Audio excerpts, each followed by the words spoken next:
नमस्कार। दोपहर समाचार में आपका स्वागत है।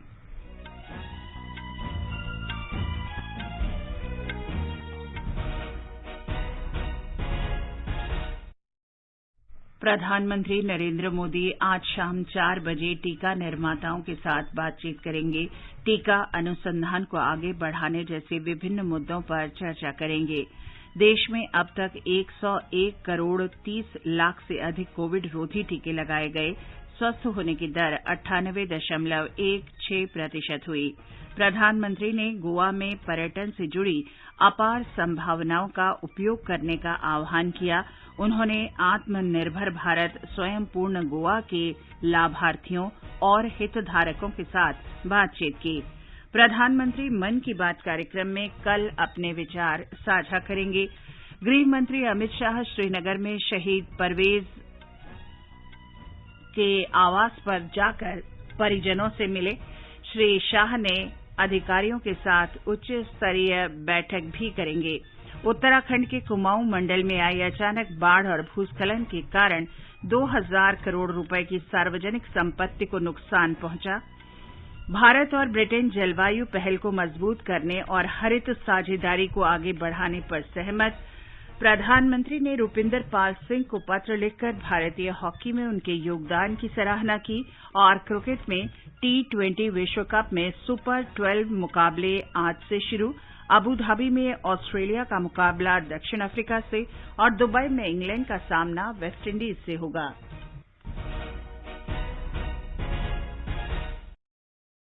दोपहर समाचार में मनोज के साथ मैं चंद्रिका जोशी। देश में कोविड टीकाकरण अभियान के अंतर्गत 100 करोड़ टीके लगाने का लक्ष्य हासिल कर इतिहास रच दिया है। इस महत्वपूर्ण कार्य में योगदान करने वाले चिकित्सकों, नर्सों और अन्य स्वास्थ्य कर्मियों का आकाशवाणी अभिनंदन करता है। इसके साथ ही हम आपको सतर्क भी करना चाहते हैं कि कोविड अभी समाप्त नहीं हुआ है। आप सभी से हमारी अपील है कि यथाशीघ्र दोनों टीके लगवाएं और अन्य लोगों को भी टीके लगवाने के लिए प्रेरित करें। त्योहारों के समय कृपया इन 3 आसान उपायों का पालन अवश्य करें। मास्क पहनें, 2 गज की सुरक्षित दूरी बनाए रखें, हाथ और चेहरा साफ रखें। कोविड से संबंधित कोई भी जानकारी और मार्गदर्शन के लिए राष्ट्रीय हेल्पलाइन नंबर 011-2397-8046 और 1075 पर संपर्क करें। और अब समाचार विस्तार से। प्रधानमंत्री नरेंद्र मोदी आज शाम 4 बजे टीका निर्माताओं के साथ बातचीत करेंगे। ये बैठक देश में 100 करोड़ टीके की डोज देने की महत्वपूर्ण उपलब्धि हासिल करने के उपलक्ष्य में हो रही है। प्रधानमंत्री विभिन्न मुद्दों पर चर्चा करेंगे और उनके अनुभव जानेंगे। उन्होंने पिछले साल नवंबर में टीकों के उत्पादन और वितरण प्रक्रिया को जानने के लिए भारतीय सीरम संस्थान का दौरा किया था। श्री मोदी ने पिछले वर्ष हैदराबाद में औषधि निर्माता कंपनी भारत बायोटेक और अहमदाबाद के पास जायडस कैडिला के संयंत्र का दौरा कर जानकारी ली थी। विश्व के नेताओं ने कोविड टीके की 100 करोड़ से अधिक डोज लगाने के लिए राष्ट्रव्यापी टीकाकरण अभियान की सराहना की है। प्रधानमंत्री ने कहा कि इससे महामारी के खिलाफ लड़ाई में दुनिया के देश और निकट आएंगे। राष्ट्रव्यापी टीकाकरण अभियान के अंतर्गत अब तक 101 करोड़ 30 लाख से अधिक कोविड टीके लगाए गए। स्वास्थ्य मंत्रालय ने बताया है कि कल 68,48,000 से अधिक टीके लगाए गए। इसी दौरान 16,000 से अधिक नए मरीजों में संक्रमण की पुष्टि हुई। वर्तमान में 1,73,728 रोगियों का इलाज चल रहा है। स्वस्थ होने की दर 98.16% हो गई है। कल 17,000 से अधिक लोग स्वस्थ हुए। इसके साथ ही अब तक 3 करोड़ 35,32,126 लोग ठीक हो चुके हैं। तमिलनाडु में आज कोविड टीकाकरण अभियान के अंतर्गत छठे चरण में व्यापक टीकाकरण किया जा रहा है। राज्य के स्वास्थ्य मंत्री एम सुब्रमण्यम ने बताया कि सभी जिलों में 50,000 शिविर लगाए गए हैं। तमिलनाडु में 5 करोड़ से अधिक लोगों को कोविड की पहली डोज दी जा चुकी है। कोविड संबंधी राष्ट्रीय हेल्पलाइन नंबर हमारी वेबसाइट newsonair.gov.in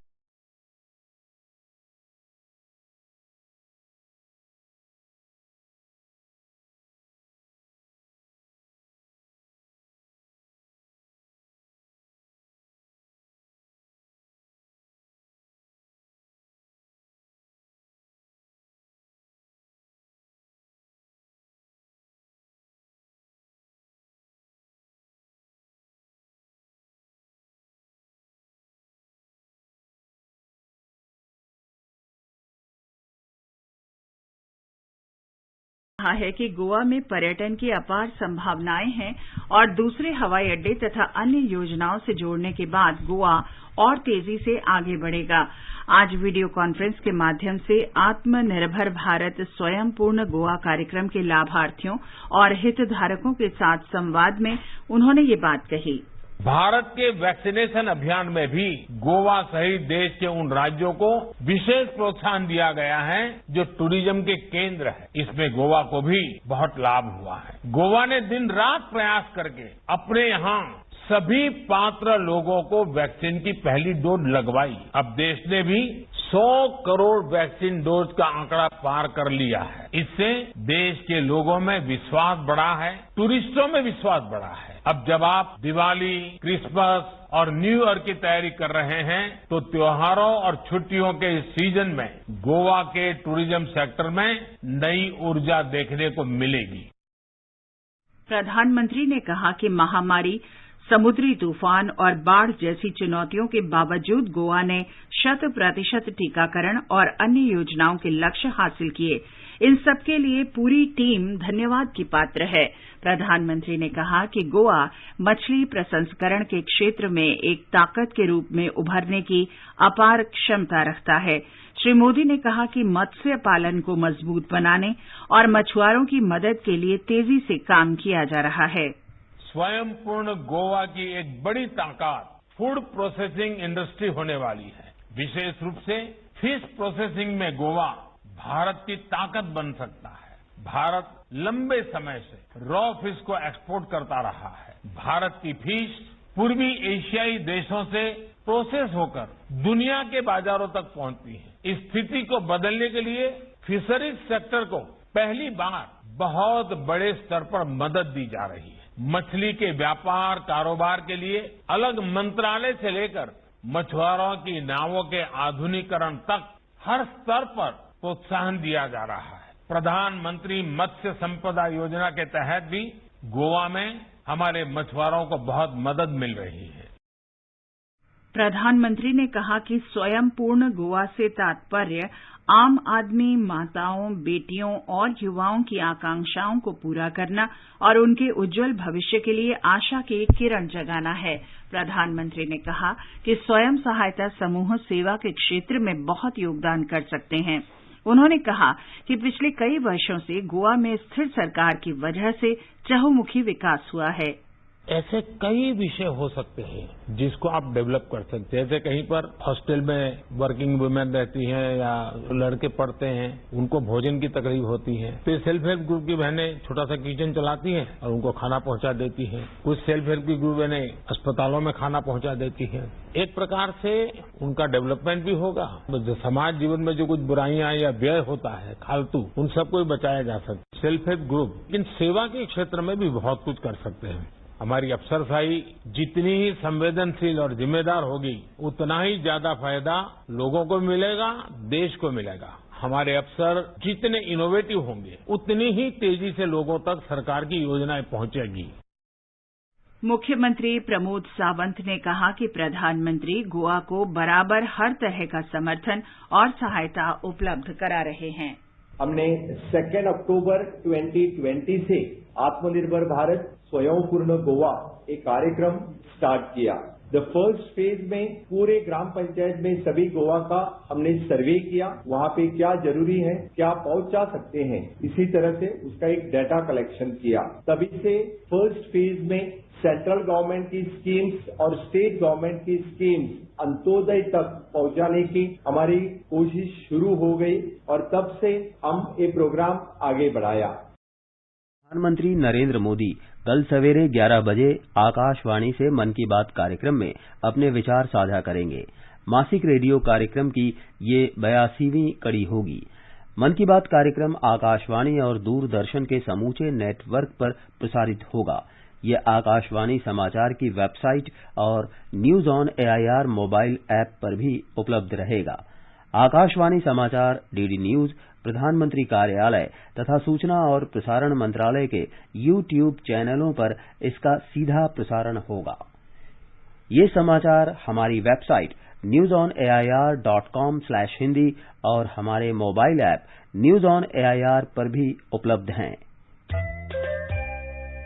चलो मिलकर एक शुरुआत करें, चलो एक फैसला आज करें, मास्क नहीं तो टोकेंगे, कोरोना को रोकेंगे, चलो एक इरादा करते हैं, चलो कुछ वादा करते हैं, मास्क नहीं तो टोकेंगे, कोरोना को रोकेंगे। दोपहर समाचार में आपका फिर स्वागत है। आगे बढ़ने से पहले मुख्य समाचारों पर एक नजर। प्रधानमंत्री नरेंद्र मोदी आज शाम 4 बजे टीका निर्माताओं के साथ बातचीत करेंगे। टीका अनुसंधान को आगे बढ़ाने जैसे विभिन्न मुद्दों पर चर्चा करेंगे। देश में अब तक 101 करोड़ 30 लाख से अधिक कोविड रोधी टीके लगाए गए। स्वस्थ होने की दर 98.16% हुई। प्रधानमंत्री ने गोवा में पर्यटन से जुड़ी अपार संभावनाओं का उपयोग करने का आह्वान किया। उन्होंने आत्मनिर्भर भारत स्वयं पूर्ण गोवा के लाभार्थियों और हितधारकों के साथ बातचीत की। प्रधानमंत्री कल मन की बात कार्यक्रम में अपने विचार साझा करेंगे। गृह मंत्री अमित शाह श्रीनगर में शहीद परवेज अहमद के आवास पर जाकर परिजनों से मिले। श्री शाह अधिकारियों के साथ उच्च स्तरीय सुरक्षा बैठक करेंगे। उत्तराखंड के कुमाऊं मंडल में आई अचानक बाढ़ और भूस्खलन के कारण 2000 करोड़ रुपए की सार्वजनिक संपत्ति का नुकसान। भारत और ब्रिटेन जलवायु पहल को मजबूत करने और हरित साझेदारी को आगे बढ़ाने पर सहमत। प्रधानमंत्री ने रुपिंदर पाल सिंह को पत्र लिखकर भारतीय हॉकी में उनके योगदान की सराहना की। और क्रिकेट में T20 विश्व कप में सुपर 12 के मुकाबले आज से शुरू। अबू धाबी में ऑस्ट्रेलिया का मुकाबला दक्षिण अफ्रीका से और दुबई में इंग्लैंड का सामना वेस्टइंडीज से होगा। गृह मंत्री अमित शाह जम्मू कश्मीर के 3 दिन के दौरे पर आज सुबह श्रीनगर पहुंचे। श्री अमित शाह हवाई अड्डे से सीधा शहीद परवेज अहमद के घर जाकर उनके परिवारजनों से मिले। सीआईडी अधिकारी अहमद की 4 महीने पहले गोली मारकर हत्या कर दी गई थी। आतंकवादियों द्वारा मारे गए अन्य नागरिकों के परिवारजनों से भी उनके मिलने की आशा है। गृह मंत्री एकीकृत सुरक्षा बैठक भी करेंगे। हमारे संवाददाता ने बताया है कि इस महीने आतंकवादियों द्वारा नागरिकों की नृशंस हत्या को देखते हुए ये बैठक महत्वपूर्ण मानी जा रही है। श्रीनगर अंतर्राष्ट्रीय हवाई अड्डे पर उपराज्यपाल मनोज सिन्हा, प्रधानमंत्री कार्यालय में कार्यरत राज्य मंत्री डॉक्टर जितेंद्र सिंह के अलावा केंद्र शासित प्रदेश प्रशासन के अन्य वरिष्ठ अधिकारियों ने गृह मंत्री अमित शाह का स्वागत किया। दिन के दौरान आज श्रीनगर में एकीकृत कमान के एक बैठक में सुरक्षा स्थिति की समीक्षा करने के अलावा उनका आज शाम श्रीनगर से शारजा के लिए सीधी उड़ान को हरी झंडी दिखाने का भी कार्यक्रम है। कल गृह मंत्री का जम्मू के भगवती नगर में एक जनसभा को संबोधित करने का भी कार्यक्रम है, जहां वे पंचायत सदस्यों, पार्टी कार्यकर्ताओं के साथ बातचीत करेंगे और जम्मू संभाग में विभिन्न परियोजनाओं की विकासात्मक समीक्षा भी करेंगे। आकाशवाणी समाचार के लिए श्रीनगर से मैं सुनील कौल। उत्तराखंड के कुमाऊं संभाग में पिछले कुछ दिनों की भारी वर्षा और भूस्खलन के कारण 2000 करोड़ रुपए की सार्वजनिक संपत्ति का नुकसान हुआ है। कुमाऊं के संभागीय आयुक्त सुशील कुमार ने बताया कि वास्तविक स्थिति के सर्वेक्षण के बाद नुकसान का आकलन किया जाएगा। उन्होंने बताया कि भारतीय वायुसेना के 7 और निजी कंपनी का एक हेलीकॉप्टर राहत और बचाव कार्यों में लगाया गया है। बचाव टीमों ने भारी वर्षा के कारण फंसे 7,880 पर्यटकों को सुरक्षित निकाला है। मुख्यमंत्री पुष्कर सिंह धामी ने पौड़ी, गढ़वाल और चमोली जिलों के प्रभावित क्षेत्रों का जमीनी सर्वेक्षण किया और आपदा में मारे गए लोगों के परिजनों से बात की। उन्होंने सरकार की ओर से हर संभव सहायता का भरोसा दिलाया। इस बीच राज्य में 4 धाम यात्रा जारी है। अब तक 2,47,000 श्रद्धालु 4 धाम के दर्शन कर चुके हैं। केंद्र ने आशा व्यक्त की है कि प्रमुख तिलहन और खाद्य तेल उत्पादक राज्य अगले सप्ताह से भंडारण सीमा तय करना शुरू कर देंगे। केंद्र ने कहा कि इससे खाद्य तेलों की कीमतें कम होंगी और त्योहारों के दौरान उपभोक्ताओं को राहत मिलेगी। खाद्य मंत्रालय ने सभी राज्यों और केंद्र शासित प्रदेशों को सुझाव दिया है कि भंडारण सीमा इस प्रकार लागू की जाए कि कोई भी तेल शोधक, तेल मिल या थोक व्यापारी 2 महीने से अधिक सामग्री का भंडारण न कर सकें। इस सिलसिले में 25 अक्टूबर को राज्यों के साथ बैठक बुलाई गई है।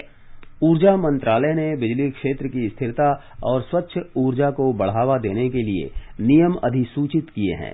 बिजली क्षेत्र से संबंधित ये नियम है: कानून में बदलाव के कारण लागत की समय पर वसूली नियम 2021 और ऊर्जा के नवीकरणीय स्रोतों से उत्पादन को बढ़ावा देने संबंधी नियम 2021।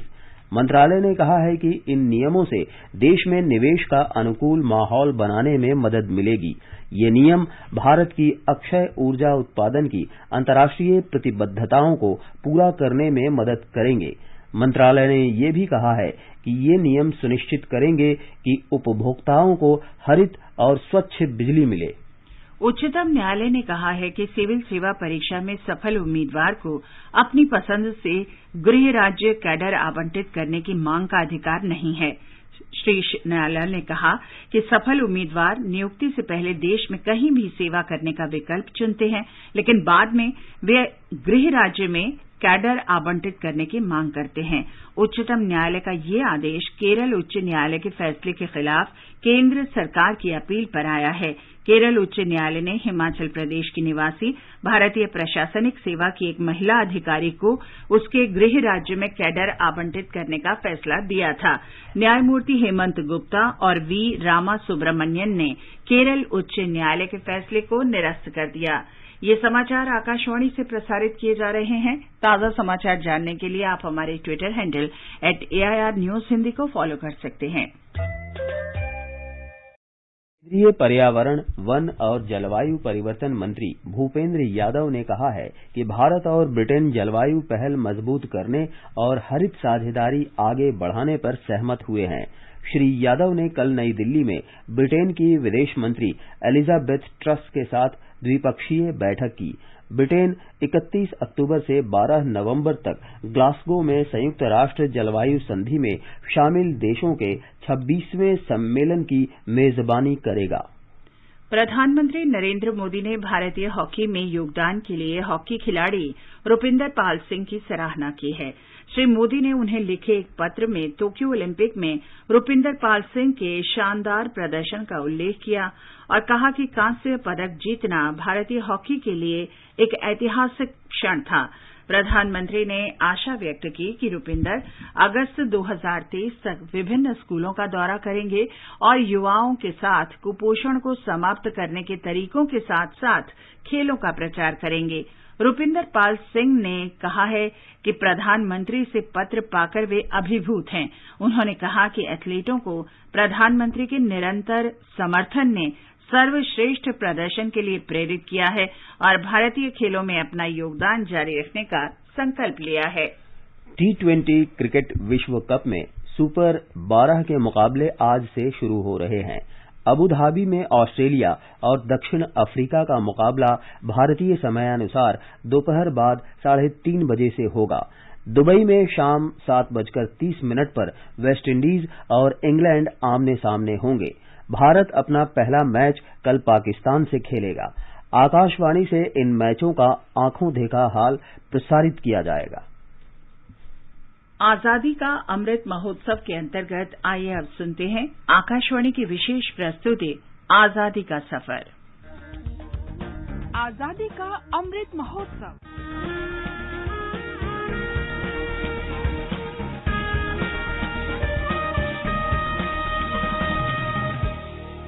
आजादी का सफर आकाशवाणी के संग भारत का शानदार स्वाधीनता संघर्ष आधुनिक विश्व के महानतम संघर्षों में से एक है।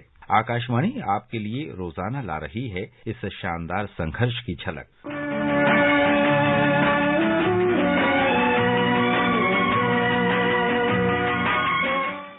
23 अक्टूबर 1778 को कित्तूर की रानी चेन्नम्मा की जयंती है। ಕಿತ್ತೂರ ಚೆನ್ನಮ್ಮ ಹಿಡಿದರ ಖಡ್ಗ ಬ್ರಿಟಿಷರಿಗೆ ಹುಟ್ಟಿಸಿದ ನಡಗ ಎದುರಾಳಿನ ಎದೆಯ ಸೀಳಿ ಕೊಟ್ಟಾಳು ಮನ್ನ ತಲವಾರ ಹಿಡಿದು ಮಾಡಿದ್ರ ಯುದ್ಧ ಕಿತ್ತೂರ ಸೈನ್ಯ ಭರಿಸಿದ ಗೆದ್ದ ಕಿತ್ತೂರ ಸಂಸ್ಥಾನ ಅಧಿಪತಿಯಾಗಿ ಆಳಿದು ಚೆನ್ನಮ್ಮ। वे उन महिला शासकों में शामिल थीं जिन्होंने 1824 में ईस्ट इंडिया कंपनी के विरुद्ध सशस्त्र विद्रोह का नेतृत्व किया था। बचपन से ही उन्होंने घुड़सवारी, तलवारबाजी और तीरंदाजी सहित युद्ध जीतने के लिए सभी आवश्यक कौशल अर्जित कर लिए थे और बहुत कम समय में ही वो अपनी बहादुरी के लिए प्रसिद्ध हो गई। अंग्रेजों ने राज्य हड़पने की नीति के तहत 1824 में कित्तूर पर कब्जा कर लिया। जब महारानी ने ब्रिटिश कब्जे का विरोध शुरू किया तो ब्रिटिश सेना ने 400 बंदूकों से लैस 20,000 सैनिकों के साथ 1824 में कित्तूर पर हमला कर दिया। उनका इरादा कित्तूर के आभूषणों और 15 लाख रुपए के खजाने पर कब्जा करके कित्तूर को आर्थिक रूप से कमजोर करना और महारानी को सिंहासन से उतारना था।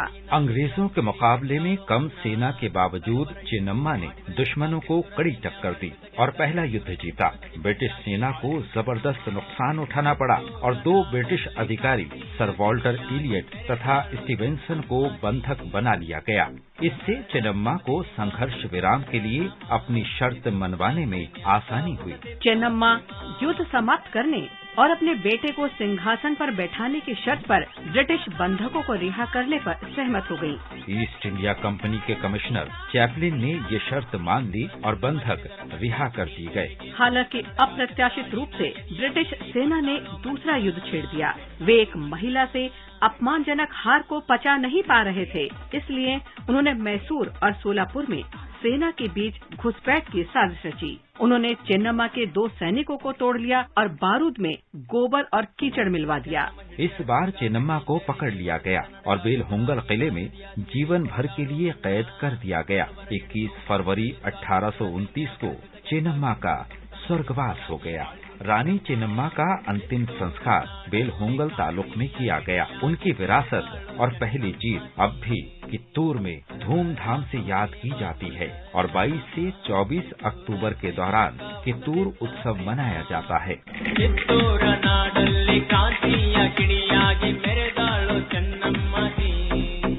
आज ही के दिन 23 अक्टूबर 1934 को महात्मा गांधी ने कांग्रेस से इस्तीफा दे दिया था और राजनीति छोड़ दी थी।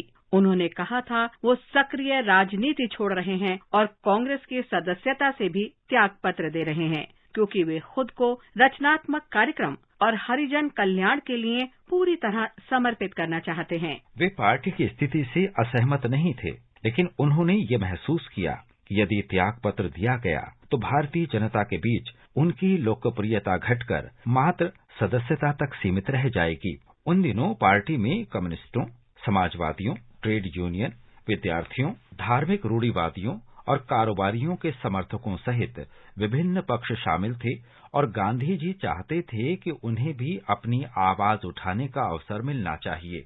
गांधी जी का ये विश्वास भी था कि कांग्रेस पार्टी के प्रमुख सदस्यों ने राजनीतिक माध्यम के रूप में अहिंसा को अपनाया है और इसे बुनियादी रूप में नहीं अपना सके हैं। राजनीतिक गतिविधि के बजाय तब गांधी जी ने बुनियादी धरातल से राष्ट्र निर्माण के लिए रचनात्मक कार्यक्रम पर ध्यान केंद्रित किया। कुल जनसंख्या की लगभग 80% ग्रामीण आबादी को शिक्षित करना आसान काम नहीं था। गांधी जी ने अस्पृश्यता के विरुद्ध लड़ाई जारी रखी। उन्होंने हाथ से कताई, बुनाई और अन्य कुटीर उद्योगों को प्रोत्साहन दिया ताकि बेरोजगार लोगों को आजीविका उपलब्ध हो। गांधी जी सेवाग्राम में लगे रहे, जो बाद में उनके सामाजिक और आर्थिक उत्थान के कार्यक्रम का केंद्र बना।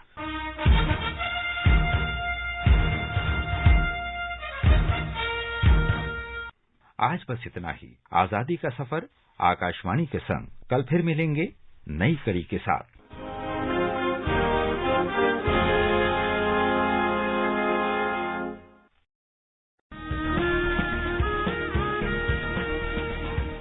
आजादी के 75 वर्षों का पर्व अमृत महोत्सव के पावन अवसर पर आकाशवाणी समाचार लेकर आया है अमृत महोत्सव क्विज। आप भी इस क्विज का हिस्सा बन सकते हैं। हमारे समाचार बुलेटिनों में पूछे गए स्वतंत्रता आंदोलन से जुड़े प्रश्नों का जवाब देकर। आपसे ये सवाल प्रत्येक सोमवार और मंगलवार को सुबह 8 बजे प्रसारित होने वाले बुलेटिन समाचार प्रभात में पूछे जाएंगे। श्रोता ईमेल amritmahotsav@prasarbharati.gov.in पर अपने जवाब भेज सकते हैं। आप अपने जवाब व्हाट्सएप नंबर 8826546262 पर भी भेज सकते हैं। विजेता का चुनाव सही जवाबों में से लकी ड्रॉ के माध्यम से होगा और इसकी घोषणा अगले दिन इसी बुलेटिन में की जाएगी। विजेता को प्रमाण पत्र के साथ एक उपहार भी दिया जाएगा। साथ ही विजेता का नाम हमारे ट्विटर हैंडल पर भी फ्लैश होगा। तो आइए मनाएं आजादी के 75 वर्षों का पर्व अमृत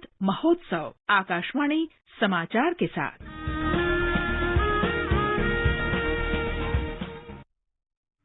कर्नाटक में आज कित्तूर की रानी चेन्नम्मा जयंती मनाई गई। कर्नाटक के मुख्यमंत्री बसवराज बोम्मई ने आज धारवाड़ जिले के हुबली में रानी की प्रतिमा पर माल्यार्पण किया।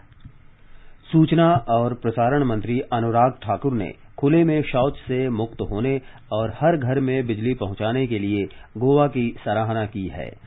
श्री ठाकुर ने ट्वीट संदेशों में कहा है कि भारत ने हर घर में बिजली पहुंचाने का लक्ष्य रखा है और गोवा ने ये उपलब्धि हासिल कर ली है। उन्होंने हर घर जल मिशन के तहत सभी घरों को नल का पानी उपलब्ध कराने के लिए भी गोवा की सराहना की। गोवा ये उपलब्धि हासिल करने वाला पहला राज्य बन गया है। आजादी का अमृत महोत्सव के सिलसिले में भारतीय नौसेना नौकायन संघ के तत्वावधान में कोच्चि से गोवा तक नौका दौड़ का आयोजन किया जा रहा है। 6 भारतीय नौसैनिक जहाज इस आयोजन में भाग लेंगे। ये दौड़ कल से शुरू होकर 5 दिन चलेगी और लगभग 360 समुद्री मील की दूरी तय करेगी। अब एक नजर आज के मौसम पर। दिल्ली और चेन्नई और कोलकाता में हल्के बादल छाए रहेंगे और हल्की बारिश की संभावना है। मुंबई में आसमान साफ रहेगा। तापमान 25 और 34 डिग्री सेल्सियस के बीच रहेगा। श्रीनगर और लेह में बारिश और बर्फ पड़ने की संभावना है।